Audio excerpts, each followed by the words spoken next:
En Radio Ágape presentamos Cristo en las Escrituras, junto al pastor Rubén Chacón.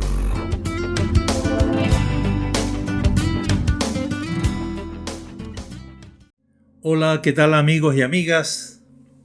Bienvenidos una vez más a su programa Cristo en las Escrituras.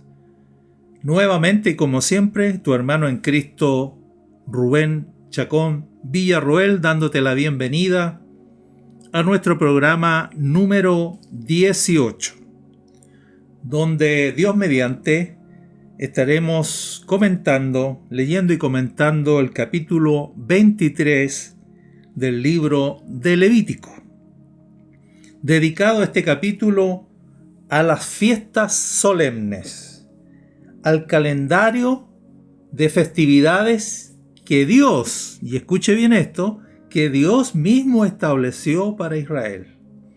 Es decir, que nuestro Dios es un Dios de fiestas, es un Dios que quiere que celebremos, porque la vida cristiana es una fiesta de gozo, es una fiesta de alegría, que por supuesto no está exenta de sinsabores, de problemas, de sufrimientos y de tribulaciones, pero que sin embargo es posible vivir incluso esos momentos difíciles bajo un estado de gracia.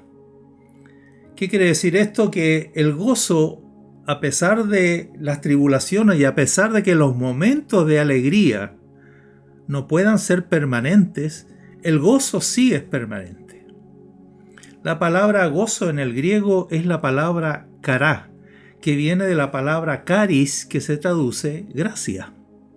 Es decir, que cuando estamos en estado de gracia, como es la realidad para todos los que estamos en Cristo Jesús, puesto que estamos cubiertos por la gracia de Dios, por una obra que ha hecho Dios una vez y para siempre en Cristo Jesús, una obra completa, perfecta, definitiva y eterna, y nosotros cubiertos por esa obra de Dios completa y perfecta en Cristo, nos permite estar en un estado de gracia las 24 horas del día, todos los días de la semana, todos los meses del año y todos los años de la eternidad. Por lo tanto, podemos pasar los momentos difíciles en ese estado de gracia, seguros y confiados a pesar de las lágrimas, seguros y confiados que estamos en las manos de Dios, que nada escapa de su control y que entonces podemos tener paz y seguridad. Y como dice la canción de un hermano, podemos tener paz en la tormenta. Así que bienvenidos a conocer estas fiestas que Dios le estableció a Israel aquí en Levítico capítulo 23, fiestas que también son reiteradas en el libro de Números, capítulo 28, desde el versículo 16 hasta el versículo 29. Así que bienvenidos a nuestro programa número 18 y comenzaremos en el programa de hoy escuchando una canción de nuestra hermana Gladys Muñoz, cantante chilena, con la canción Señor, tú eres la persona más importante de este lugar. Así lo canta ella. Señor, tú eres la persona más importante de este lugar. Pero a decir verdad, Jesucristo es la persona más importante en todo lugar, en todo espacio y en toda circunstancia. Así que a Él, en quien fueron hechas todas las cosas, y que todas las cosas fueron hechas por medio de Él y para Él, de tal manera que Pablo lo califica al Señor Jesucristo como el primogénito de toda creación, es decir, quien tiene la preeminencia en todo lugar de la creación. A Él entonces le cantamos, nos unimos a nuestra hermana Gladys Muñoz para entonar con ella, Señor, tú eres la persona más importante.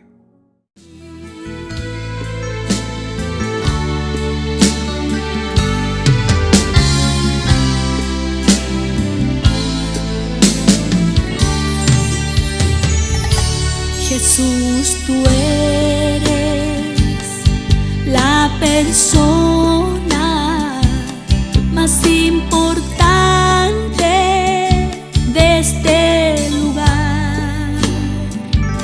Jesús, tú eres la persona más importante de este lugar.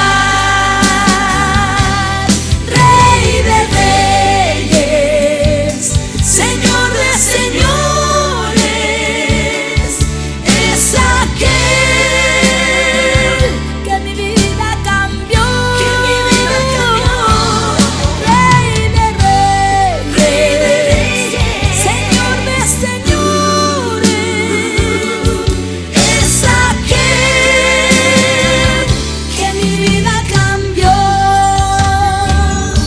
Jesús, tú eres la persona más importante de este lugar.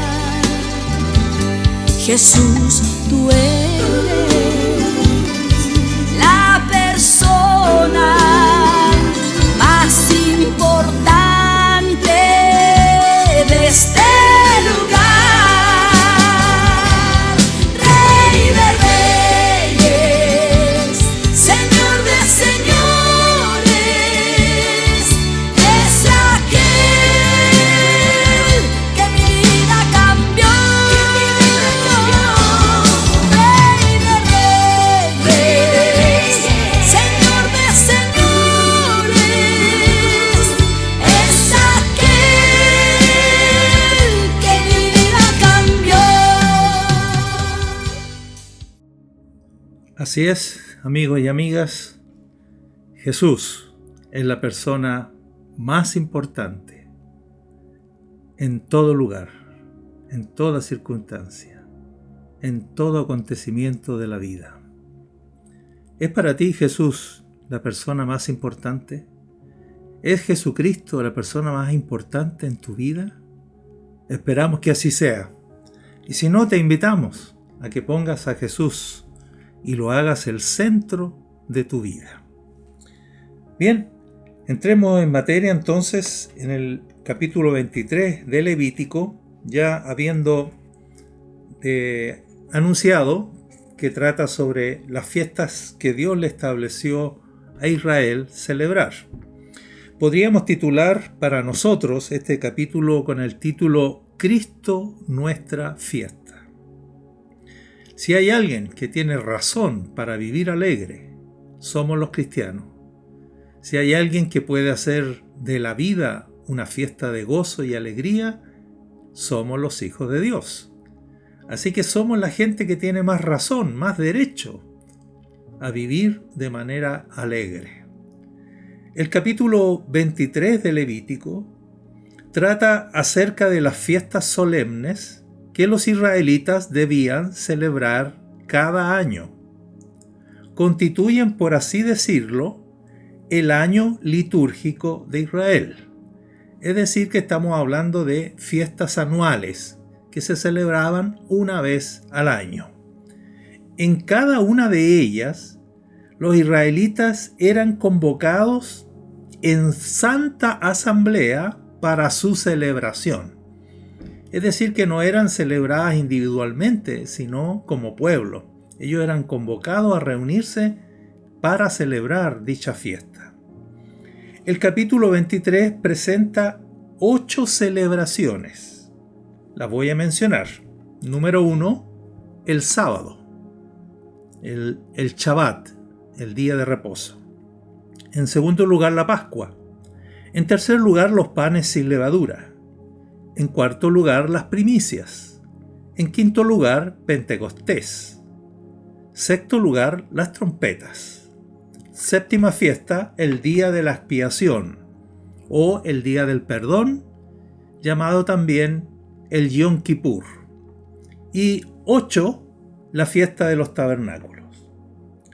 Sin embargo, aunque el sábado está mencionado en este capítulo, en rigor no pertenece al calendario litúrgico, ya que no era una fiesta anual, sino semanal. Este hecho queda confirmado cuando leemos los primeros versículos del capítulo 23, que dice así: habló Jehová a Moisés diciendo, entre paréntesis, esta es la 27ª vez que aparece la expresión Jehová habló a Moisés diciendo. Y en el versículo 2 le dice, habla a los hijos de Israel y diles, las fiestas solemnes de Jehová, las cuales proclamaréis como santas convocaciones, serán estas. O sea, en el versículo 2 anuncia las fiestas y luego las va a enumerar posteriormente. Y en el versículo 3 menciona en primer lugar el sábado, el día sábado. 6 días se trabajará, mas el 7º día será de reposo. Santa convocación. Ningún trabajo haréis, día de reposo, es de Jehová en donde quiera que habitéis. Entonces pareciera que el sábado, que es una fiesta semanal, está dentro de estas fiestas. Sin embargo, después que ha mencionado el sábado en el versículo 3, en el versículo 4 dice así: estas son las fiestas solemnes de Jehová, las convocaciones santas, a las cuales convocaréis en sus tiempos. 2 puntos, y comienza entonces en el versículo 5 a mencionar las 7 fiestas restantes. Por lo tanto, como el sábado está separado de estas otras fiestas, porque 2 veces en el versículo 2 y en el versículo 4 se pone este epígrafe introductorio, entonces entendemos que el propio texto hace una distinción entre el día de reposo semanal y las 7 fiestas anuales.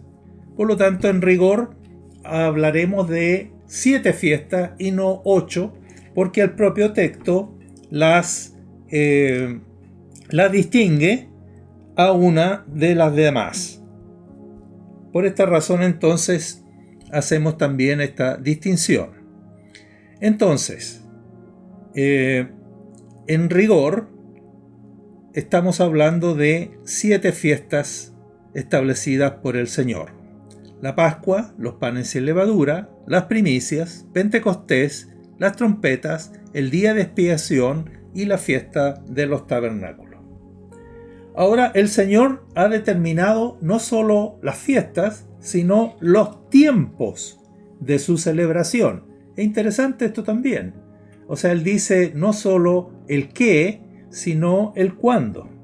Y entonces establece que en el mes primero, ahí habrán 3 fiestas que se van a celebrar en el mes primero, en el mes séptimo, en el mes tercero y así sucesivamente.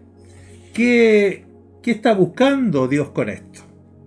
¿No? ¿Qué pretende Dios con esta fiesta? Ya hemos dicho algunas razones de ello, ¿no? Porque la vida cristiana, ser el pueblo de Dios, tener a Dios, nuestro Padre, por el Dios de este pueblo, ya es motivo de alegría y es para vivir la vida diariamente con alegría y gozo. Sin embargo, Dios pretende, al igual que en todas las demás escrituras, y al igual que en todos los demás tipos, y al igual que todas las demás historias bíblicas y los asuntos que trata la escritura, Dios pretende revelar anticipadamente la obra bendita que su Hijo realizaría al final de los tiempos. Es decir, que las fiestas también anuncian a Cristo, nos hablan de Cristo.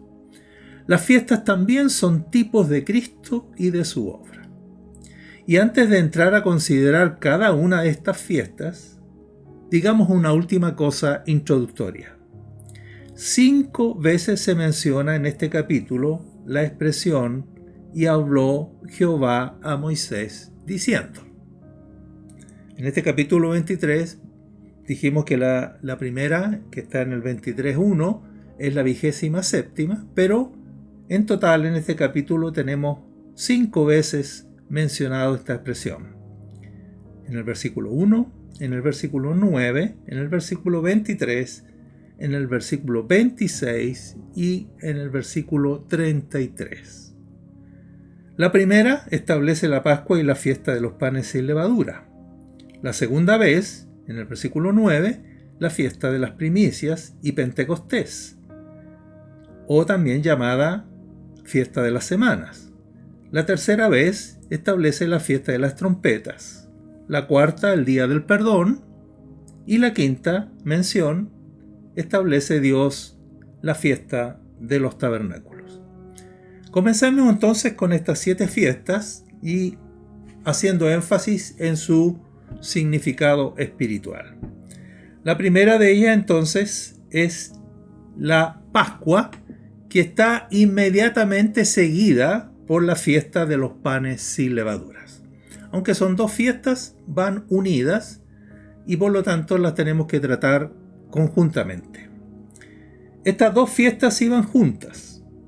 El día 14 del primer mes se sacrificaba el Cordero Pascual. Para recordar ¿qué cosa? La liberación de la esclavitud de Egipto. ¿Recuerdan? Justamente el día 14 en que fue celebrado en esa ocasión, se sacrificó al Cordero Pascual y toda la familia lo comió, vestidos listos para salir. El día 14 del primer mes se sacrificaba el Cordero Pascual y en la noche del día 15 lo comía la familia reunida. Recuerden que el día 15 comienza a las 6 de la tarde. De las 6 de la tarde en adelante ya entramos al día 15. Así que el Cordero Pascual se sacrificaba en la tarde del día 14 o durante el día 14 y se comía ya en la noche, después de las 6 de la tarde, cuando comenzaba el día 15. Este mismo día, el día 15, comenzaba la fiesta de los panes sin levadura y duraba 7 días. Es decir, del día 15 hasta el día 21. Estas 2 fiestas se celebraban en el mes de la salida de Egipto. Así lo estableció el Señor en Éxodo 23:15.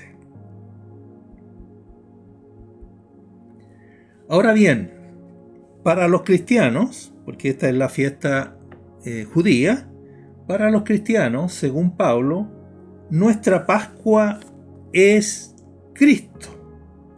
Y vamos a leer en 1 Corintios capítulo 5, versículos 7 al 8, y fíjense cómo Pablo entonces reinterpreta o interpreta esta fiesta aplicándola a los hijos de Dios, a los cristianos. Y Pablo dice en esta carta a los Corintios, les dice, porque nuestra Pascua, que es Cristo, ya fue sacrificada por nosotros. Claramente entonces esta fiesta apuntaba a que Jesucristo sería nuestro Cordero Pascual. Aquí está dicho claramente y no hay ninguna posibilidad de equivocarnos. Nuestra Pascua es Cristo. Y esa Pascua que es Cristo, Él, el Cordero de Dios que quita el pecado del mundo, ya fue sacrificado por nosotros. Entonces Pablo agrega, así que celebremos la fiesta, la que viene a continuación de los 7 días de los panes sin levadura. Celebremos la fiesta no con la vieja levadura, ni con la levadura de malicia y de maldad. Aquí está interpretando entonces qué representaba la levadura que no debía estar presente en esta segunda fiesta, que es la fiesta de los panes sin levadura.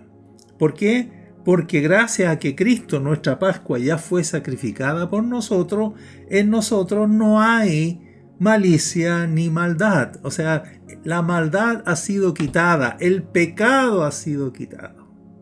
Por lo tanto, los judíos celebraban durante 7 días toda su vida, pero ahora sin ni siquiera ningún gramo de levadura dentro del campamento. Había que sacar la levadura fuera por 7 días. ¿Para indicar qué cosa? Que el sacrificio pascual de nuestro Señor Jesucristo fue suficiente para sacar toda levadura de su pueblo. En Jesucristo por su sacrificio pascual, nosotros hemos recibido el perdón de absolutamente todos nuestros pecados y Dios, por medio de la sangre de su Hijo, nos ha limpiado de toda maldad. ¡Qué tremendo! Así que celebremos la fiesta, dice Pablo, no con la vieja levadura, ni con la levadura de malicia y de maldad, sino con panes sin levadura. Gloria al Señor. Y no está hablando aquí de panes físicos, aunque podemos, si es una fiesta, si es algo para celebrar, podemos comer. Sino está hablando de panes sin levadura, que él dice son de sinceridad y de verdad. Mire qué tremenda diferencia entonces. La levadura representa malicia y maldad, y los panes sin levadura, con lo cual nosotros ahora celebramos el perdón, celebramos nuestra salvación, nuestra independencia espiritual. Lo hacemos con sinceridad y verdad. Algunos hacen demasiado énfasis en los elementos de la Eucaristía o de la cena del Señor o de la mesa del Señor, y son estrictos y rigurosos en que el pan tiene que ser sin levadura, pero pareciera que para Pablo y para el Señor es más importante que el pueblo que celebra la Eucaristía, la mesa del Señor, la Santa Cena, como quiera llamarse, en nuestros corazones no haya sinceridad y verdad, que en nuestros corazones no haya malicia ni maldad. Porque de eso se trata la Pascua y la fiesta de los panes sin levadura. Ahora, Cristo entonces claramente, según Pablo, el cumplimiento de estas dos fiestas, de estas dos primeras fiestas. Él es el Cordero Pascual ya sacrificado por nosotros y el que nos limpió de la levadura del pecado, haciéndonos una nueva masa. Una masa sin levadura. Una masa de panes de sinceridad y de verdad. Así que claramente, a la luz del Nuevo Testamento, claramente Jesucristo cumplió estas dos primeras fiestas, la Pascua y los panes sin levadura. La tercera fiesta está a partir de los versículos, vamos a buscar aquí el día 10, el versículo 10, la fiesta de la gavilla. ¿En qué consistía esta fiesta? Dice así: cuando hayáis entrado en la tierra que yo os doy y seguéis su mies, o sea, segar el trigo, traeréis al sacerdote una gavilla como primicia de los primeros frutos de vuestra siega.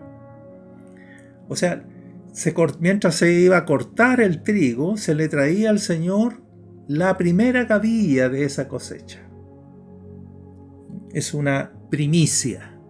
La fiesta de la gavilla consiste en traer una primicia del trigo que va a ser segado. El sacerdote mecerá la gavilla delante de Jehová para que seáis aceptados. El día siguiente al sábado la mecerá. Qué importante que la Escritura haya hecho este detalle. ¿Cuándo se presentará la gavilla? Al comienzo de la cosecha del trigo. Lo primero para Dios, una gavilla como primicia para Dios, pero se presenta al día siguiente al sábado. Es decir, el primer día de la semana, no el séptimo, no en sábado, sino en domingo. Y esto será muy importante para el Nuevo Testamento y para que entendamos su cumplimiento. El sacerdote mecía una gavilla como primicia de la gran cosecha que se iba a producir. Esta gavilla se presentaba no en sábado, sino el primer día de la semana, que en nuestro lenguaje corresponde al día domingo. El día siguiente al sábado la mecerá.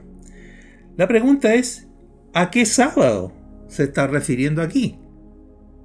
Esta es la tercera fiesta establecida por el Señor. Sin embargo, aunque se menciona que tiene que presentarse después del sábado, sin embargo no se establece con claridad qué sábado, después de qué día de reposo. Entonces, la pregunta es ¿cuándo se celebraba esta fiesta? ¿Cuál era su fecha señalada? Tenemos dos posibilidades.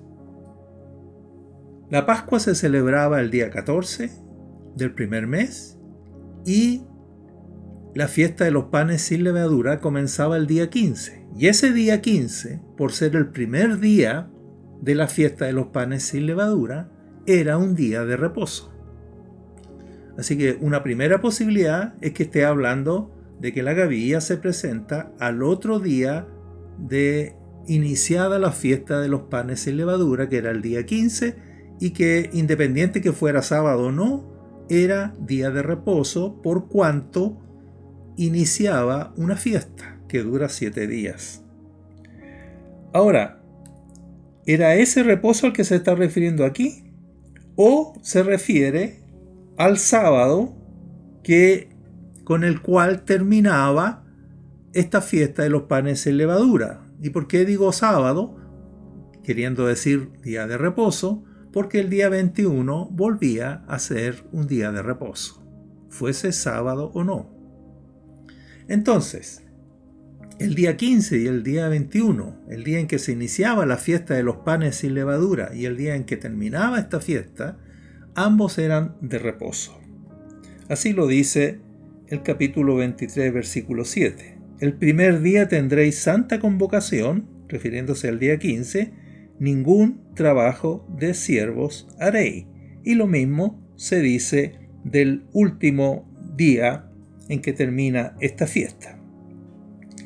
Dice el versículo 8, y ofreceréis a Jehová 7 días ofrenda encendida. El séptimo día de esta fiesta, la segunda, la de los panes sin levadura, será santa convocación, ningún trabajo de siervo haréis. Hay ambos días. Entonces, cuando dice que en la fiesta de la gavilla se presenta una gavilla como primicia al Señor, se tiene que presentar al otro día del sábado. ¿Qué sábado es ese? En el texto de Levítico no queda claro. No obstante, podemos saberlo perfectamente. Aun cuando en el Levítico no se estableció después de qué sábado o después de qué día de reposo había que presentar la gavilla, nosotros lo podemos saber perfectamente. ¿Y saben cómo? Por su cumplimiento. Según Pablo, la fiesta de las primicias, y atención, no según yo, sino según Pablo, la fiesta de las primicias anunciaba la resurrección de Cristo. Así como la Pascua anunciaba la muerte de Cristo, la fiesta de la gavilla anunciaba la resurrección de Cristo. Que precisamente el Nuevo Testamento es preciso y es estricto para decir que Jesús resucitó el primer día de la semana. Fíjate cómo estaba entonces perfectamente anunciado en el Antiguo Testamento que la resurrección de Cristo sería un día domingo, el primer día de la semana. Y en efecto, Cristo en el primer día de la semana, después de su muerte, resucitó. Ahora, ¿dónde dice Pablo, dónde anuncia Pablo esto de que esta fiesta anunciaba la resurrección de Cristo? Dice en 1 Corintios, capítulo 15, en el versículo 20, y luego los versículos 22 y 23, dice lo siguiente. Pero ahora dice, Cristo ha resucitado de los muertos. Primicias de los que murieron es hecho. No solo dice que ha resucitado, sino que Cristo es primicias. Primicias de los que durmieron es hecho. Así como en Adán todos mueren, también en Cristo todos serán vivificados. Pero cada uno en su debido orden. Váyanse preguntando de dónde sacó Pablo esto. ¿De dónde sacó Pablo que Cristo es la primicia de los que durmieron? ¿Y de dónde saca Pablo que la resurrección tiene un orden? ¿Cuál es ese orden? Cristo primero, las primicias, o sea, Cristo es las primicias, y luego los que son de Cristo en su venida. Así muy parecido a que primero Dios ciega de todo su trigo la gavilla que es primicia, que anunciaba a Cristo en su resurrección, y luego serán cosechados todos los demás trigos en su venida. Pregunta entonces, ¿de dónde sacó Pablo esto de un orden de resurrección? ¿En qué se inspiró para calificar de primicias la resurrección de Cristo? No hay duda de que se inspiró en la fiesta de la gavilla o en la fiesta de las primicias. Por lo tanto, si Jesús murió el día 14, cuando se sacrificaba el Cordero Pascual, y resucitó al tercer día, como estaba también profetizado, en fiel cumplimiento de la fiesta de la gavilla, entonces el día sábado en cuestión no puede ser otro que el reposo del día 15 que daba inicio a la fiesta de los panes sin levadura. O sea, ¿a cuál día de reposo se estaba refiriendo cuando habló de la fiesta de la gavilla? En el día, al día después del día de reposo, se estaba refiriendo al día de reposo del día 15. ¿Queda claro? Murió el día 14, el día 15 fue día de reposo, y Jesucristo, al tercer día, o sea, el primer día de la semana, en fiel cumplimiento a la fiesta de la gavilla, el Señor resucitó. No resucitó un día sábado, no resucitó un día de reposo, sino resucitó el primer día de la semana. Por ello, queridos amigos y amigas, no es menor lo que dice el Evangelio de Juan en el capítulo 19, 31. Y este es un versículo muy claro y muy importante para lo que estamos hablando. Fíjense lo que dice Juan 19, 31.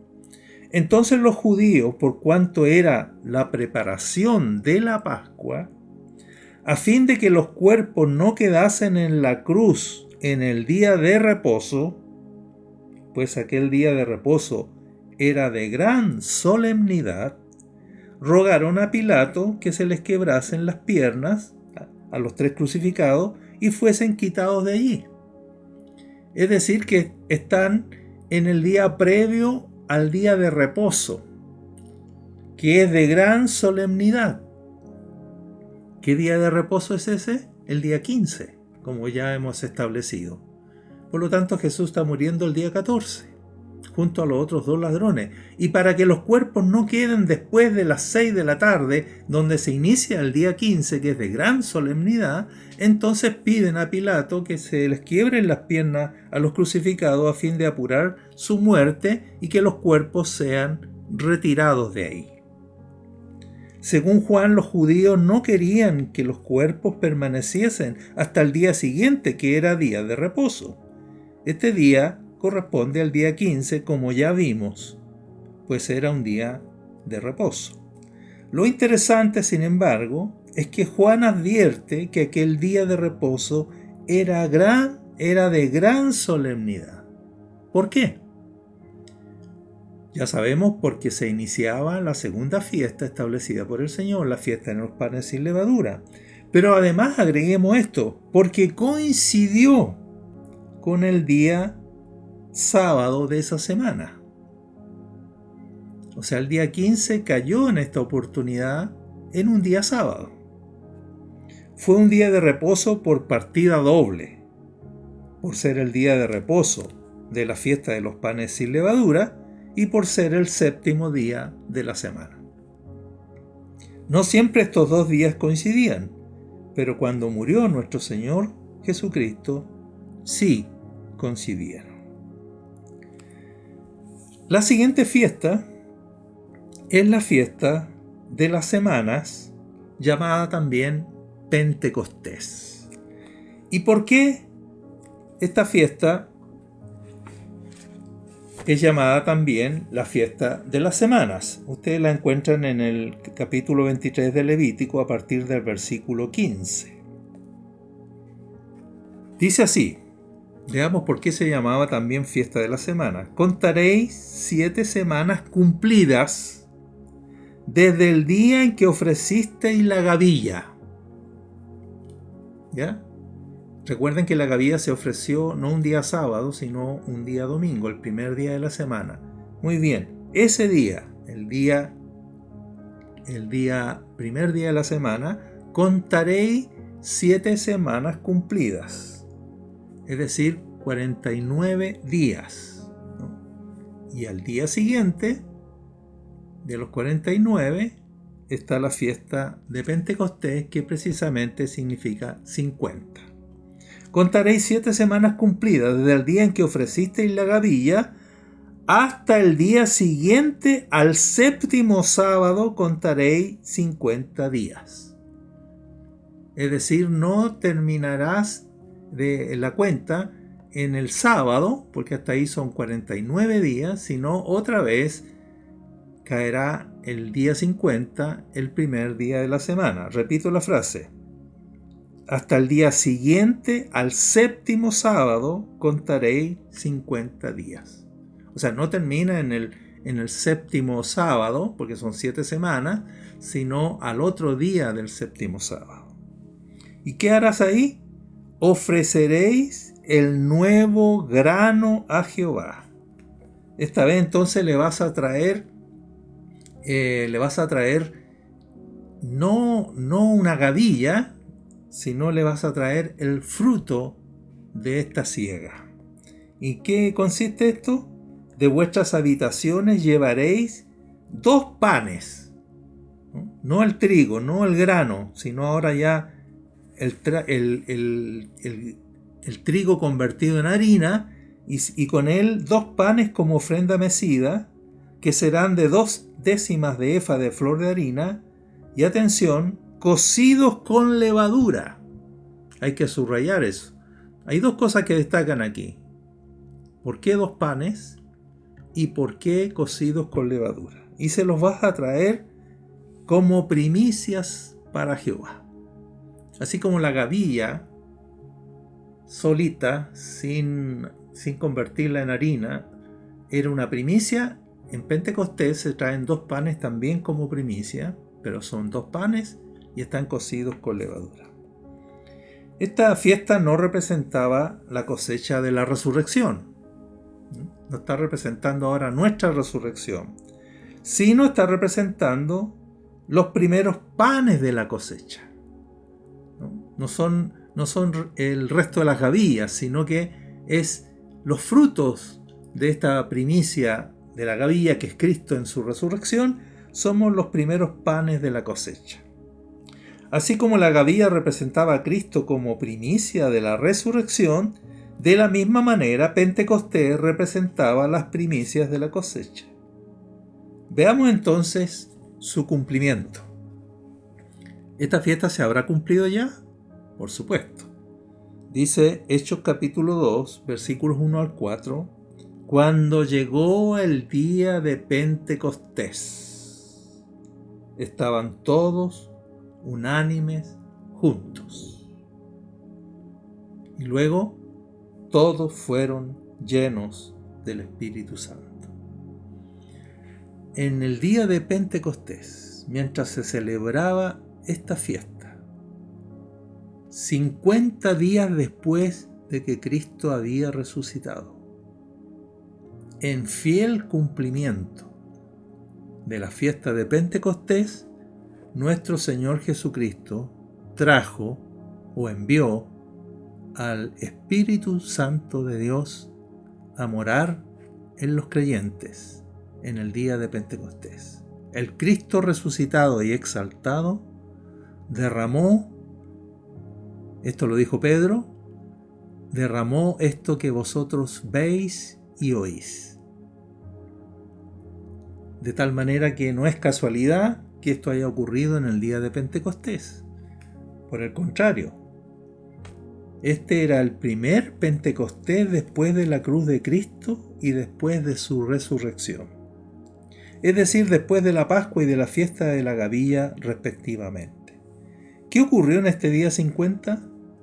Nació la Iglesia por obra de nuestro Señor resucitado, quien envió al Espíritu Santo, y así lo dice expresamente Hechos capítulo 2, versículo 33. Atención, no nació toda la Iglesia, sino los primeros frutos. La muerte y la resurrección de Cristo debían acontecer antes de que se pudiese formar la Iglesia. En esta fiesta se presentaban las primicias de la cosecha del trigo. Por esta razón el Señor instruyó a los hijos de Israel diciendo: de vuestras habitaciones traeréis 2 panes para ofrenda mecida, que serán de 2 décimas de flor de harina, cocidos con levadura, como primicias para Jehová. Bien, antes de entrar a ver el significado de estos 2 panes, por qué 2 panes y por qué cocidos con levadura, en circunstancia que en casi todas las escrituras del Antiguo Testamento la levadura representa el pecado, quisiera invitarles a que hagamos un pequeño break, un paréntesis, y escuchemos ahora a nuestro hermano Marco Witt cantando Quiero cantar una linda canción. Una linda canción de este que nos transformó, de este que murió conforme a las Escrituras, que fue sepultado conforme a las Escrituras, que fue resucitado conforme a las Escrituras y que envió al Santo Espíritu de Dios a dar origen a la Iglesia, también conforme a las Escrituras, como estamos viendo aquí en Levítico 23. Con nosotros entonces quiero cantar una linda canción en la voz de nuestro hermano Marcos Witt.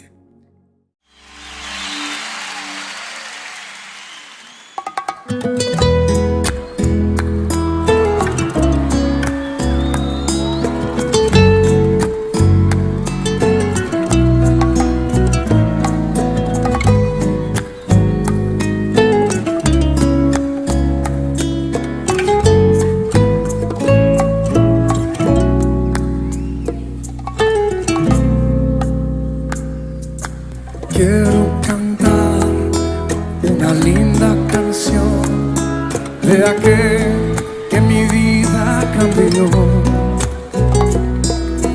Quiero cantar una linda canción de aquel que me transformó. Es mi amigo Jesús, es mi amigo más fiel. Él es Dios, Él es Rey, es amor y verdad. Solo en Él encontré esa paz que busqué. Solo en Él encontré la felicidad. Quiero cantar una linda canción de aquel que mi vida cambió. Quiero cantar una linda canción de aquel que me transformó. Ayúdenos. Es mi amigo Jesús, es mi amigo más fiel. Él es Dios, Él es Rey, es amor y verdad. Solo en Él encontré esa paz que busqué. Solo en Él encontré encontré la felicidad.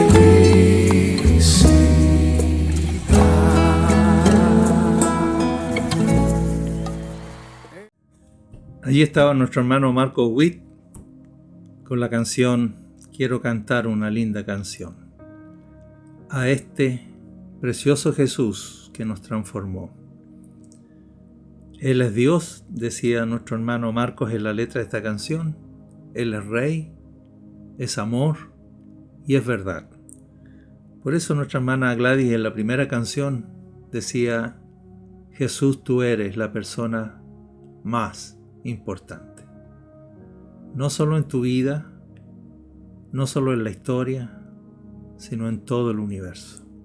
Él es el primogénito de toda creación y a Él lo alaban porque lo admiran los ángeles y todos aquellos redimidos por su sacrificio pascual, ratificada con su resurrección y porque ha enviado a morar en nosotros al bendito Espíritu Santo.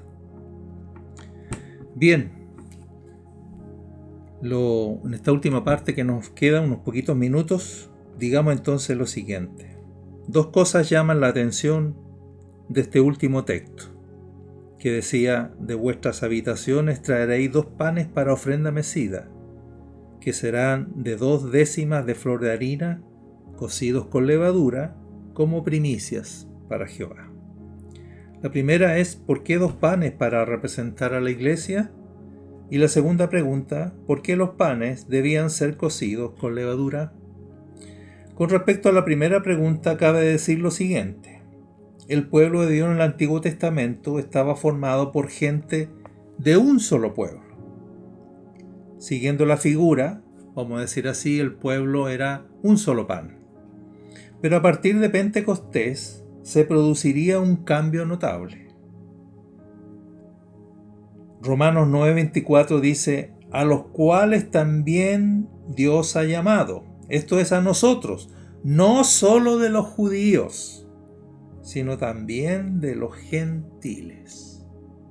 Gente de 2 pueblos conforman ahora el pueblo de Dios del Nuevo Testamento.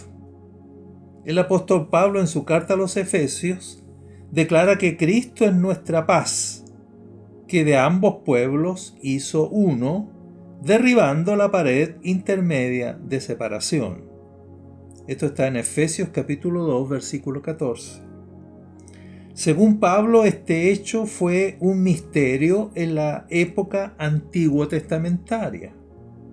No obstante, estaba profetizado en la fiesta de Pentecostés que de los 2 panes Dios levantaría primicias para él.